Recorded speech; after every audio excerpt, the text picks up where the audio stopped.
cold was a thief. It stole the feeling from 10-year-old Maya's fingers first, then her toes, then the tip of her nose. It crept under the thin collar of her jacket, a threadbare thing she'd pulled from a charity bin 2 towns ago, and slithered down her spine. Now it was trying to steal the hope from her heart. She huddled in the frozen shadows of an alley, her back pressed against the unforgiving brick of a bakery. The warm, sweet smell of baking bread was a special kind of cruelty on Christmas Eve. It was a ghost of a memory, of a life before this one, a life with a mother whose hands were always dusted with flour. Her world had shrunk to this narrow slice of darkness, looking out onto the polished, welcoming facade of the Northwood Community Shelter. From her hiding place, she could see its director, Mr. Abernathy, standing in the doorway. He was bathed in the golden light spilling from the entrance, a perfect silhouette of charity. He smiled and waved to the last of the holiday volunteers, his voice a smooth, reassuring melody that carried on the crisp night air. "Thank you all for your wonderful work. Merry Christmas." The town saw a saint. They saw the man who ran the cleanest, quietest, most orderly children's shelter in the state. They saw the man who won community service awards and whose picture was always in the local paper, shaking hands with the mayor.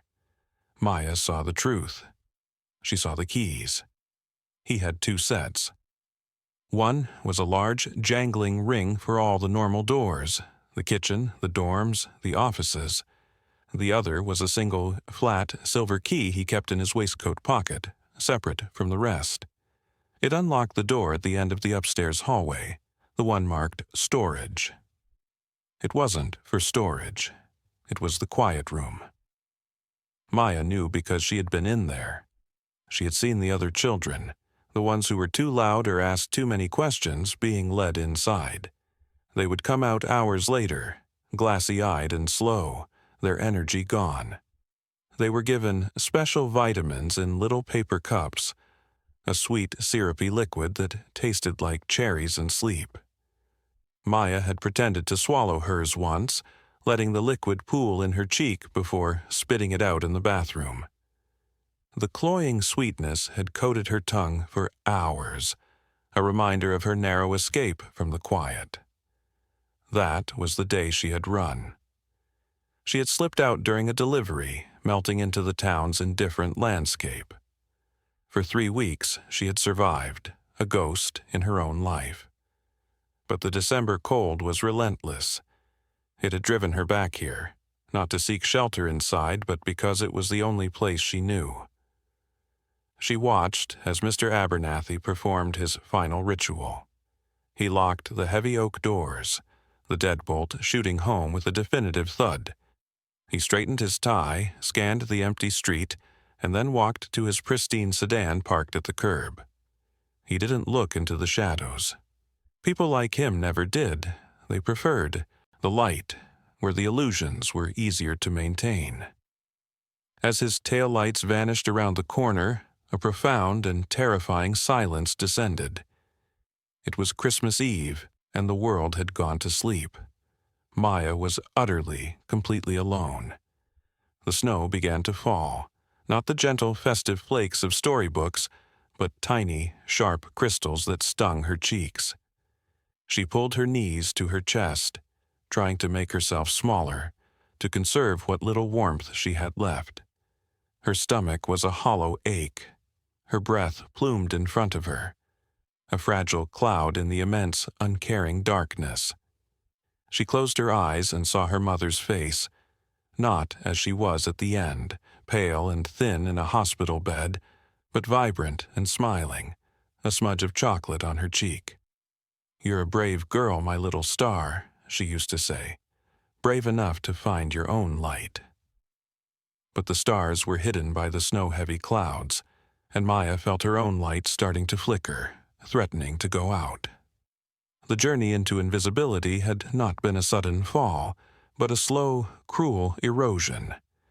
It began in the sterile, beige room where a doctor with sad eyes had explained words like palliative, and hospice to her mother. Maya hadn't understood the words, but she understood the silence that followed them, a silence that filled their tiny apartment until it was hard to breathe. Her mother, once a vibrant force of laughter and song, had faded like a photograph left in the sun. Maya became her caretaker, learning to measure medication, to change sheets, to read the stories her mother no longer had the strength to. She learned the geography of grief, the landscapes of loss mapped out on the face of the person she loved most. When her mother was gone, the world that had been held together by that singular, fierce love simply fell apart.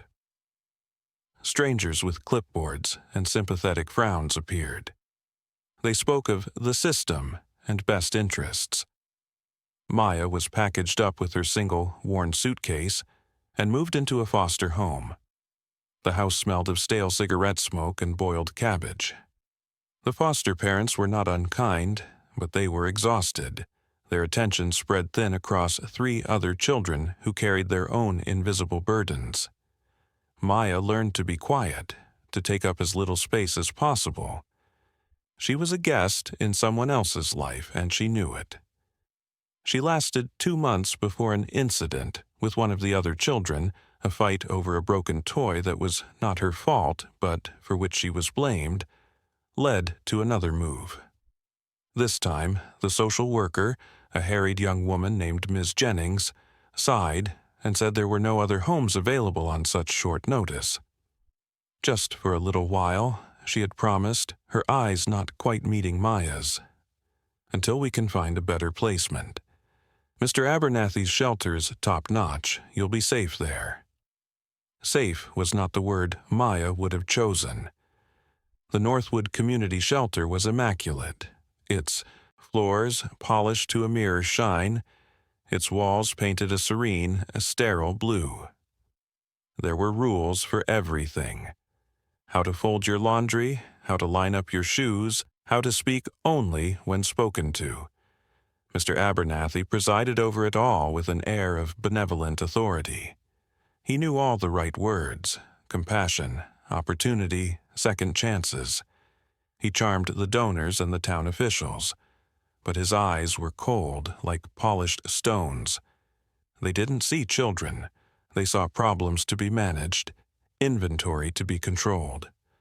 Maya saw the cracks in his perfect facade almost immediately. She saw the way he would grip a child's arm, his fingers digging in just a little too hard, his smile never faltering. She heard the whispers from the older children about the quiet room. They spoke of it like a bogeyman, a place you went when you were bad and came back from different, less. Her own experience confirmed the whispers. A boy named Leo, who had nightmares and sometimes cried out in his sleep, was taken to the quiet room one afternoon. When he returned for dinner, he moved like he was underwater. He stared at his food, his eyes unfocused, a thin line of drool on his chin. That night, Maya saw Mr. Abernathy in the infirmary, carefully measuring the cherry-colored liquid into a row of paper cups. He was humming a cheerful tune, a sound that made the hairs on Maya's arms stand up. The next day, it was Maya's turn. She had asked Ms. Jennings during a brief, scheduled phone call if a new foster home had been found yet. Mr. Abernathy had overheard. He called her into his office, his voice smooth as silk. "Maya, I understand you're feeling a little anxious," he'd said. "It's very common. We have something that will help you relax." He produced the little paper cup. Maya looked from his unblinking eyes to the syrupy medicine. In that moment, her survival instincts, honed by months of loss and uncertainty, screamed. She took the cup, put it to her lips, and faked a swallow, the bitter-sweet liquid burning in her mouth. She ran to the bathroom and spat it out, rinsing her mouth again and again, but she couldn't wash away the feeling of violation.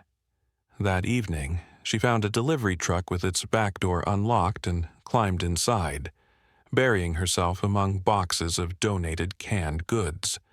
She didn't know where it was going. she only knew it was going away. And that was enough.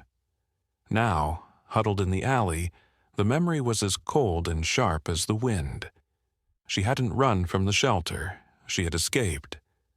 On the other side of town, in a converted brick firehouse, the rumble of engines had subsided. This was the clubhouse of the Sentinels Motorcycle Club. The outside world saw a fleet of gleaming chrome and black leather, heard the thunder of powerful engines, and made swift, easy judgments. They saw outlaws, rebels, dangers. They did not see the truth. The truth smelled of engine oil, strong coffee, and decades of brotherhood. The clubhouse was not a den of vice. It was a sanctuary. Its walls were lined with photos of past members, plaques from charity rides, and a large, meticulously lettered board that listed their code. The first rule, in bold white paint, was simple. We protect our own. We defend the voiceless. Silas, the club president, ran a polishing cloth over the gas tank of his vintage motorcycle. A former Army Ranger, he moved with an economy of motion that bespoke years of discipline. His face was a roadmap of hard miles and harder choices, but his eyes were clear and steady. He didn't lead through noise or intimidation, but through a quiet, unshakable certainty that drew others to him. He was the club's anchor, its moral compass. Across the room, Marcus, the club's vice president and treasurer, sat at a heavy oak desk, a law book open in front of him. By day, he was a defense attorney who fought for clients the world had written off. By night, he was the club's strategist, the man who saw 3 moves ahead. He was leaner than the others, his strength less obvious but no less formidable.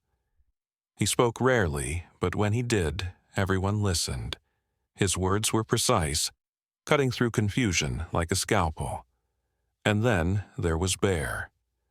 His real name was David, but no one had called him that in 20 years. He was a mountain of a man, with a wild beard and hands the size of dinner plates, hands capable of rebuilding an entire engine from scratch or fixing the most delicate of machines. He was the club's mechanic, its heart. Beneath his intimidating exterior was a gentleness that surfaced in unexpected ways, in the way he tended to the stray cat that lived by the garage, or in the meticulous care he took in restoring old toys for their annual Christmas charity drive. He had lost his own family long ago, a wife and daughter in a car accident, and the Sentinels had filled the void, giving his life a renewed purpose. Tonight was the culmination of that drive. The main room of the clubhouse was filled with bicycles, dolls, and stuffed animals, all destined for children who would otherwise have nothing. It was their most important tradition. It was a way of honoring the code, of pushing back against the darkness they all knew existed in the world. "That's the last of them," Bear rumbled, setting down a newly assembled tricycle.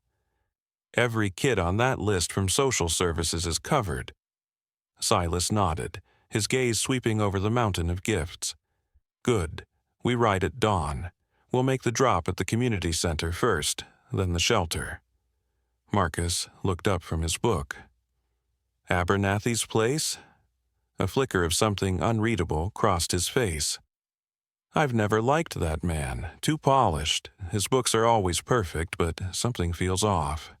"He runs a tight ship," Silas conceded. "Maybe too tight, but the kids are warm and fed. That's what matters." He looked at Bear. "You good to lock up? I'm turning in." Bear nodded. "I'll do. One last check on the bikes."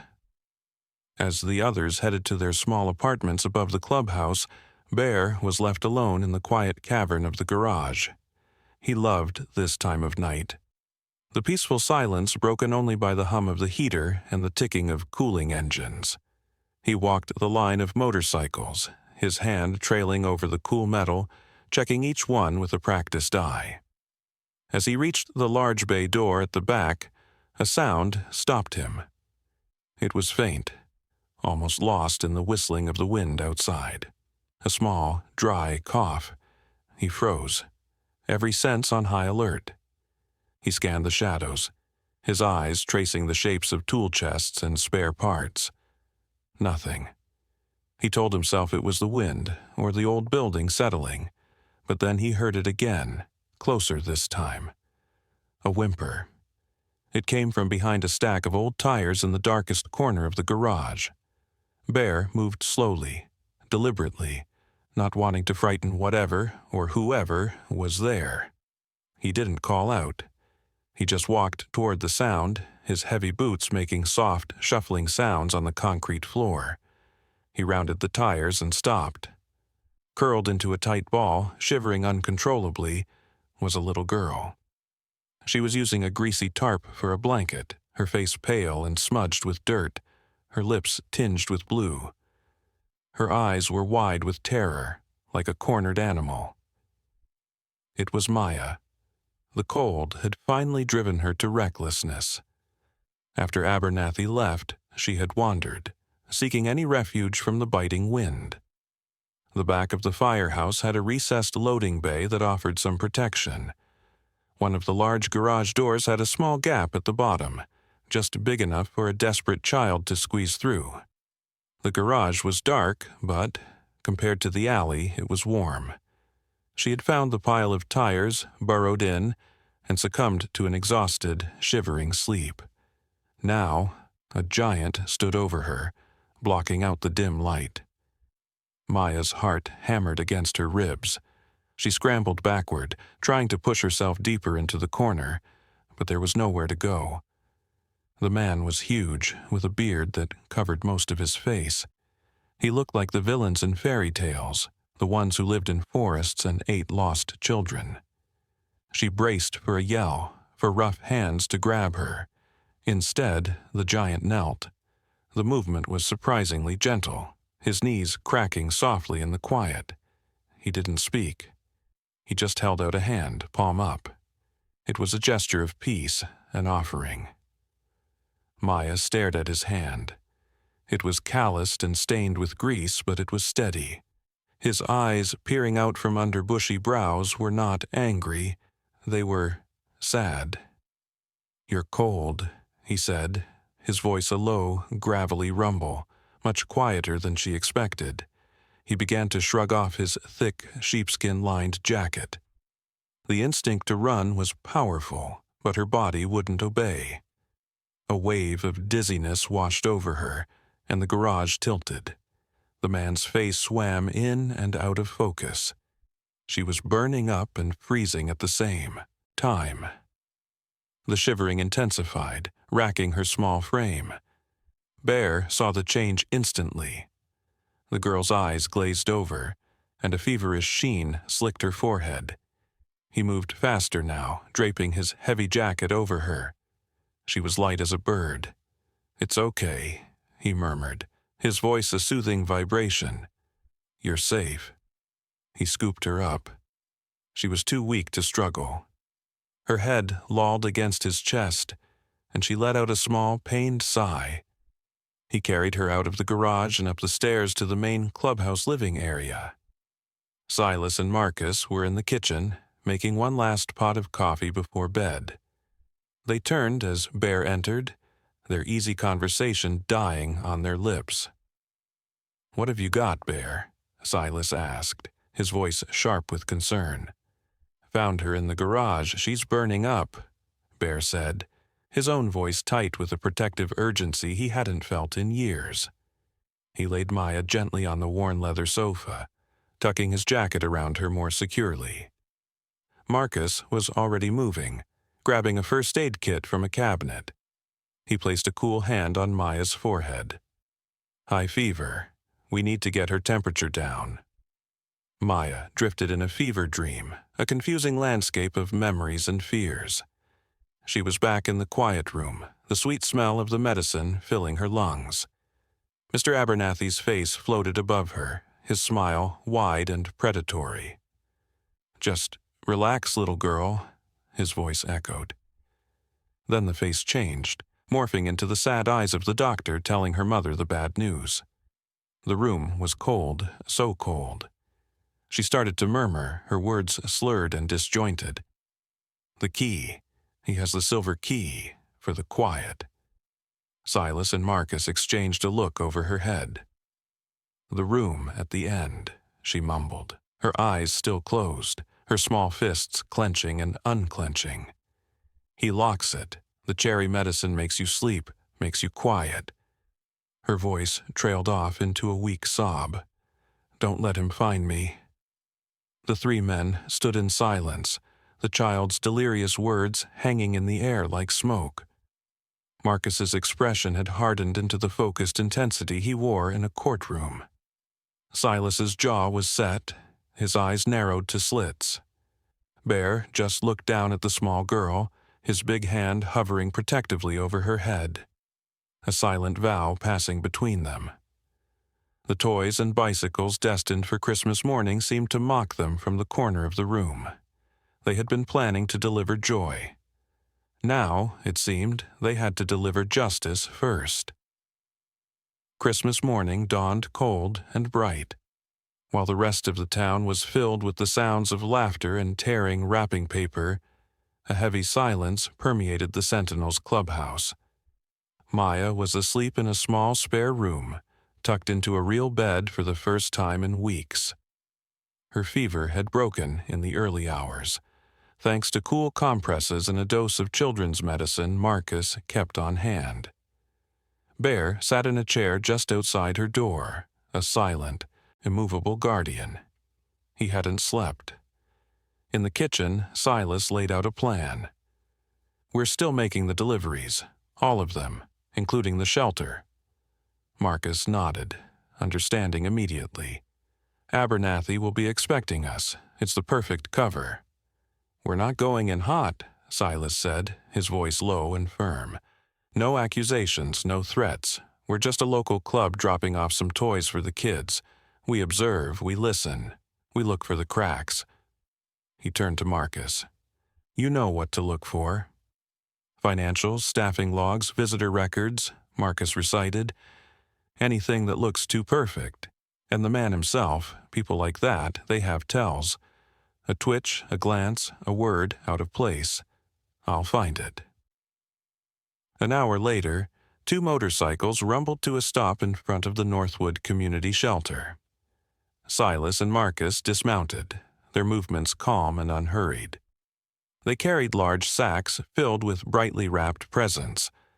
The front of the shelter was decorated with cheerful wreaths and a large banner that read, "A Christmas of Hope." It was a perfect picture of civic virtue. Mr. Abernathy opened the door himself, his face wreathed in a practiced, benevolent smile. Gentlemen, the Sentinels, what a wonderful surprise. Merry Christmas. He was dressed in a festive red sweater, the picture of holiday cheer.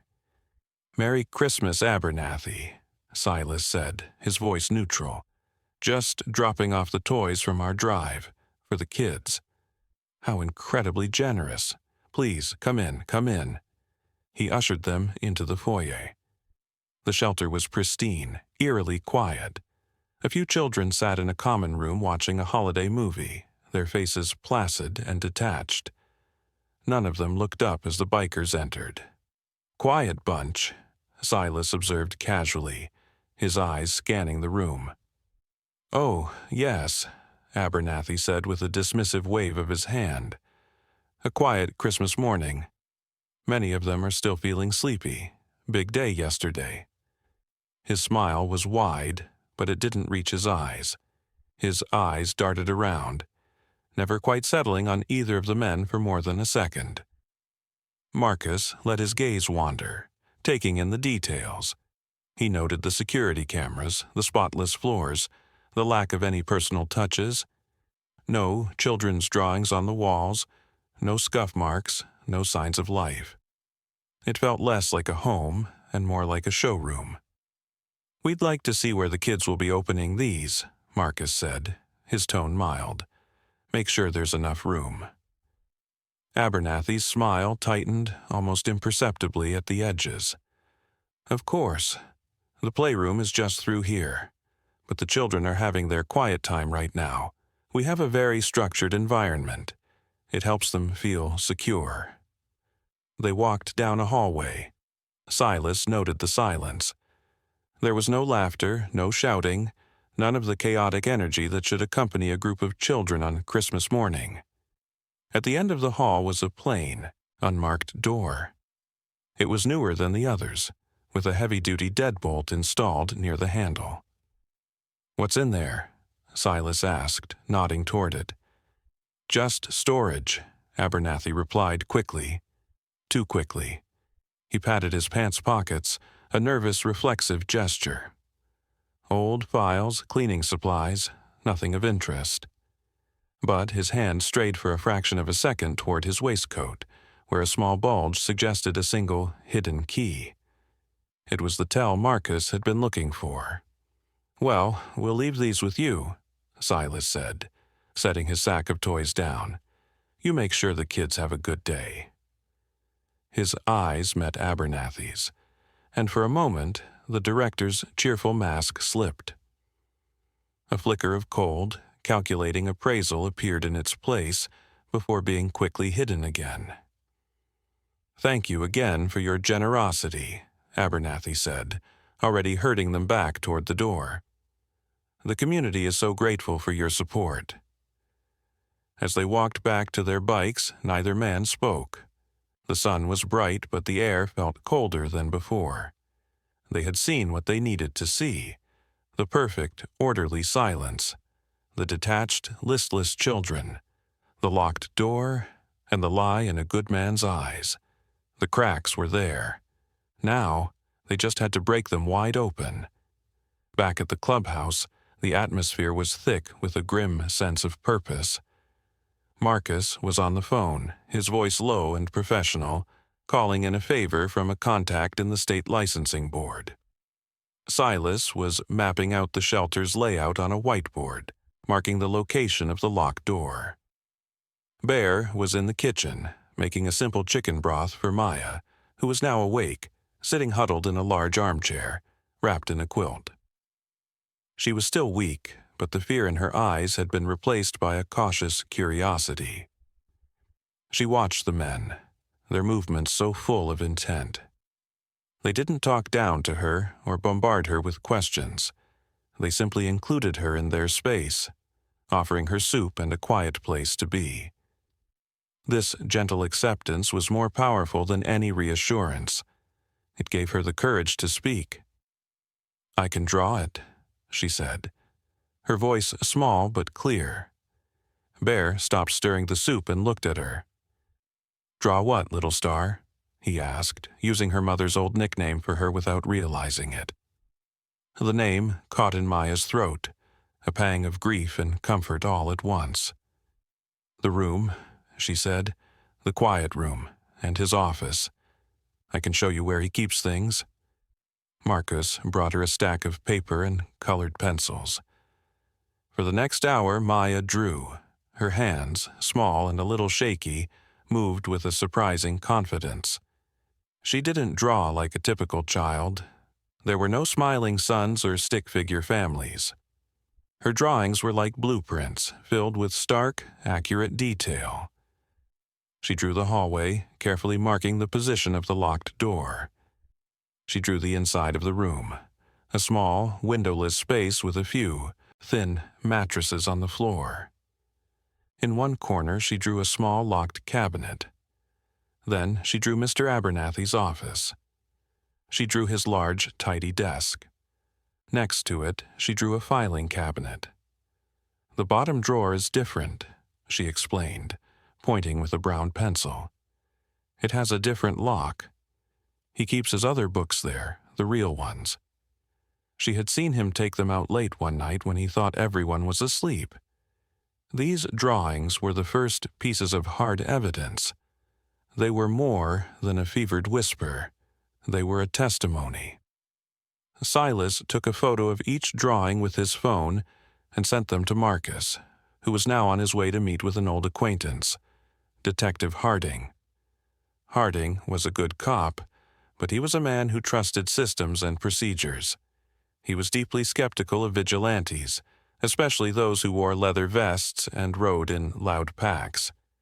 He met Marcus in a deserted diner on the edge of town, his expression weary. "So, the Sentinels are playing detective now?" Harding began, stirring his coffee. "What is this, Marcus? Some turf dispute?" Marcus didn't react to the jab. He simply slid a folder across the table. It contained photos of Maya's drawings, a summary of her testimony, and his own preliminary research into the shelter's finances. He had found discrepancies: state funding that didn't align with the reported number of children, and unusually high invoices from a pharmaceutical supplier Abernathy's brother-in-law owned. "Her name is Maya," Marcus said quietly. "She was a resident at the shelter. She ran away 3 weeks ago. We found her last night, freezing to death in our garage. She's 10 years old and she's terrified. Look at the drawings, Harding. A 10-year-old doesn't imagine details like a secondary locked ledger." Harding looked, his skepticism slowly giving way to a professional curiosity. The drawings were unsettlingly precise. "This is a child's story," he said, but his voice lacked its earlier conviction. "It's not enough for a warrant." "Then find something that is," Marcus countered. "Talk to her former teacher. Her name is Sarah Albright. She teaches 4th grade at Northwood Elementary. Maya was her student before she was placed in the shelter." The call to Ms. Albright was the second key that began to unlock the truth. She remembered Maya vividly. "She was one of the brightest, most vibrant children I've ever taught," Miss Albright told Harding over the phone, her voice filled with warmth and then a sudden sadness. "She was a wonderful artist, so full of life. After her mother passed, it was hard on her. When she went to the shelter, she just vanished. Not literally at first. She would come to school, but she was quiet, withdrawn. Her drawings became dark and messy. I tried to talk to her, but it was like she was behind a wall. I called Mr. Abernathy several times. He always had a plausible explanation. She was adjusting. She was processing her trauma. He made me feel like I was overreacting." A note of guilt crept into her voice. "I should have pushed harder. I knew something was wrong." Harding hung up the phone, a knot forming in his stomach. A bright, artistic child suddenly becoming withdrawn. A respected director with smooth answers. A missing girl's testimony, discrepancies in the books.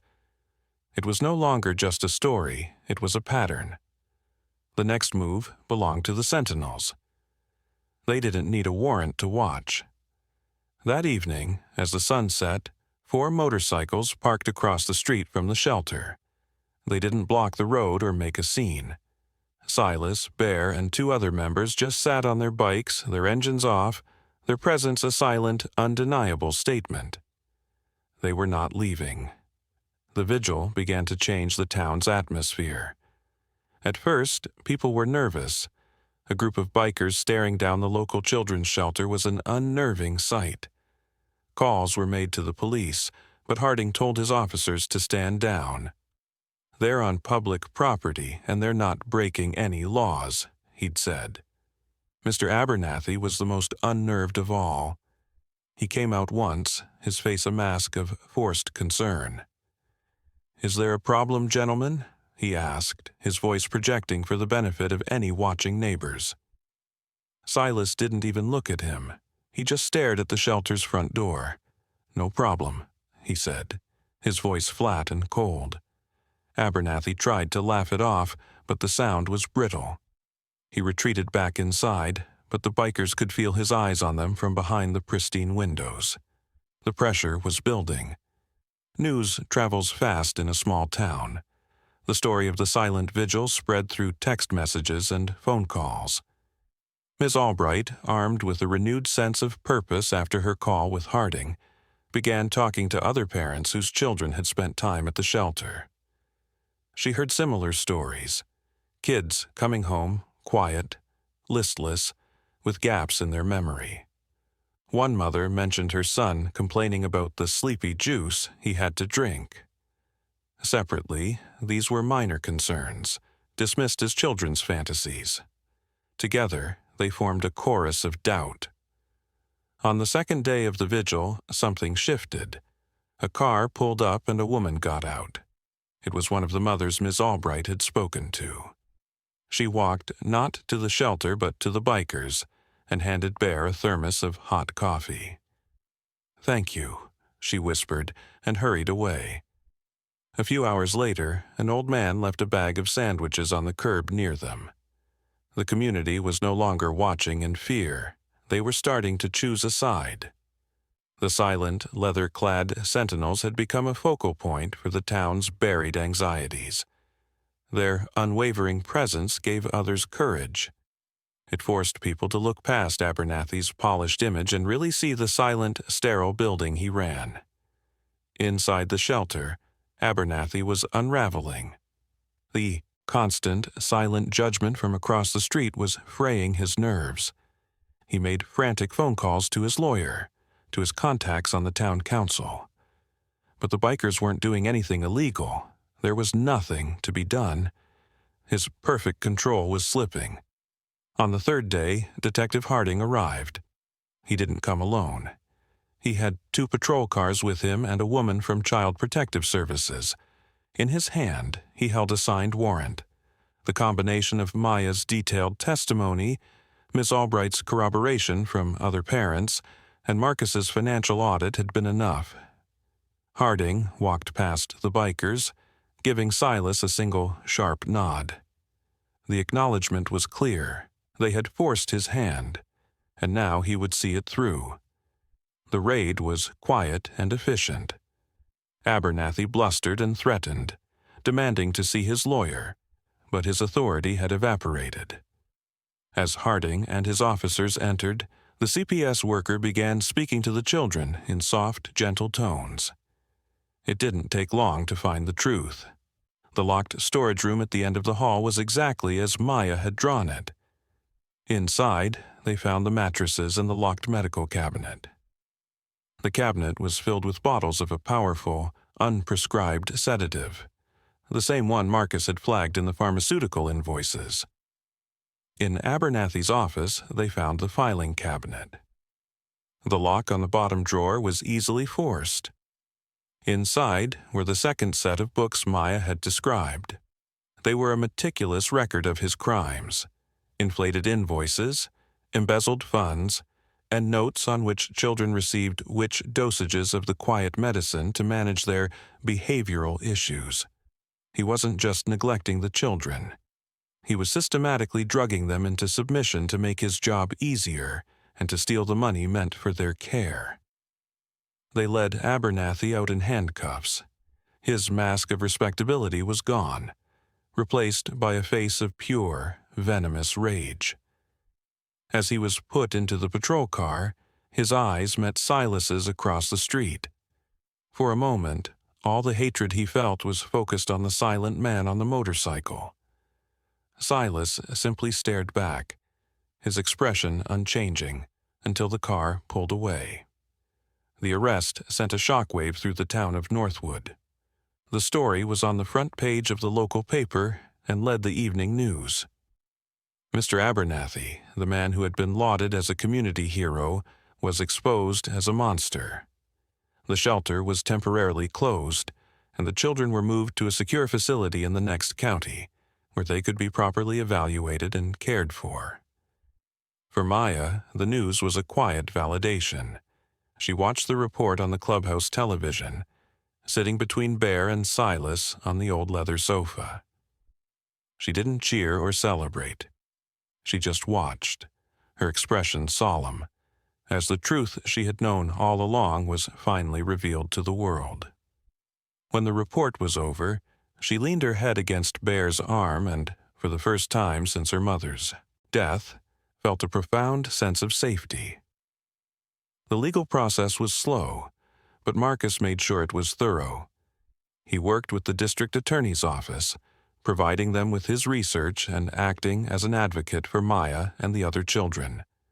The trial was a painful ordeal for the community, forcing them to confront how easily they had been deceived. Maya had to testify, but she didn't have to face Abernathy in a large, intimidating courtroom. Marcus arranged for her to give her testimony via a closed-circuit feed from a small, comfortable room, with a child advocate and Bear by her side. She held a smooth gray stone in her hand, one Silas had given her from a ride through the mountains. "It's a worry stone," he'd told her. "You just hold it and let it take the fear." She spoke in a clear, steady voice. She didn't cry or stumble. She simply told the truth. She described the silver key, the cherry medicine, the quiet, listless faces of the other children. She presented her drawings, which were entered as official evidence. Her simple, unadorned honesty was more powerful than any lawyer's argument. In the end, there was no doubt. Abernathy was found guilty on all charges: embezzlement, child endangerment, unlawful administration of a controlled substance. He was sentenced to the maximum term, a quiet end to his reign of quiet cruelty. The fall of Abernathy was not the end of the story. It was the beginning of a transformation. The scandal forced the town of Northwood to look at itself, to question the systems it had trusted. The community shelter was not just reopened, it was completely reformed. A new board of directors was appointed, one that included parents, medical professionals, and, in an advisory role, Marcus. Policies were rewritten from the ground up, with an emphasis on transparency and child advocacy. New regulations, requiring unannounced inspections and psychological evaluations for all staff, were implemented. It became a model for other facilities in the state. The state legislature, pushed by a coalition of child advocacy groups that Marcus helped organize, passed a new bill. It was unofficially known as Maya's Law.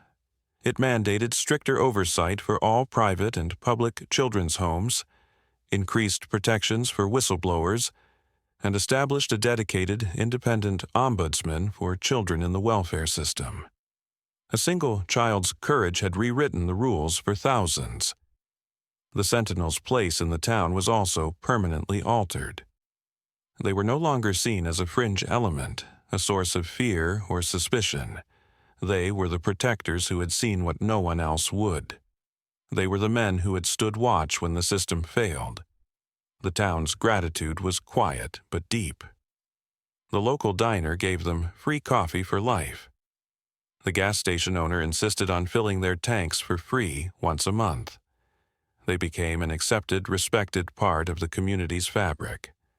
They had held up their code, and the world had noticed. They also started a new tradition. Using some of the funds Marcus helped recover from Abernathy's accounts, they established the Sentinel's Fund for Lost Stars, a charity dedicated to providing immediate, no-questions-asked assistance to at-risk youth. It provided food, shelter, legal help, and mentorship to any child who needed it. The firehouse, once just a clubhouse, became a known sanctuary. But the most profound change was the one that happened within the clubhouse walls. Maya stayed. In the weeks and months following the trial, it became clear that the firehouse was her home. She had her own room, painted a sunny yellow at her request. She enrolled back in school, with Miss Albright as her teacher once again. Her drawings transformed. The stark, gray blueprints of the shelter were replaced with vibrant, colorful scenes. Roaring motorcycles on winding roads, a huge, smiling bear man fixing a tricycle, a group of men sitting around a table, their leather vests like armor. Bear, the quiet man who had lost his own daughter so many years ago, found his purpose renewed in her. He helped her with her homework, taught her how to change the oil on a bike, and listened patiently to all her stories. The legal process was long, but with Marcus handling the paperwork, Bear officially became Maya's legal guardian. The hole in his heart, the one he thought would never heal, began to fill with a new, unexpected love.